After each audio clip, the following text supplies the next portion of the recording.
Hello বন্ধুরা, আজ আমি দুপুরের থালিতে দেখো কি কি খেয়েছি তোমাদের সাথে সেটাই শেয়ার করছি। আজকে আমি সাইটিং মাছের ঝোল, ছোটো মাছ ভাজা, মুসুরির ডাল আর উচ্ছে পাতার বড়া খেয়েছিলাম ভাজা। তো খুব সুন্দর হয়েছিল উচ্ছে পাতার বড়া ভাজাটা। তো চলো তোমাদের সাথে শেয়ার করি।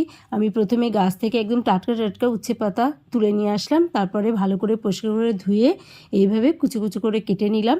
আর তারপরে একটা পাত্রে হাফ বাটি বেসন, হাফ বাটি চালের গুঁড়ো আর লবণ, হলুদ, গোলমরিচের গুঁড়ো আর একটু জোয়ান কোস্তে দিয়ে দিয়েছিলাম।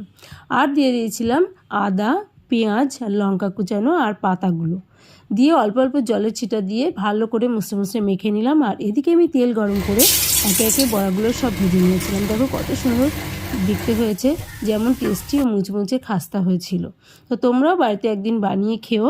আর আমার ভিডিওটি যদি ভালো লাগে তো লাইক, শেয়ার, কমেন্ট করো আর প্লিজ চ্যানেলটি সাবস্ক্রাইব করে দিও। আজকের মতো এখানে টাটা।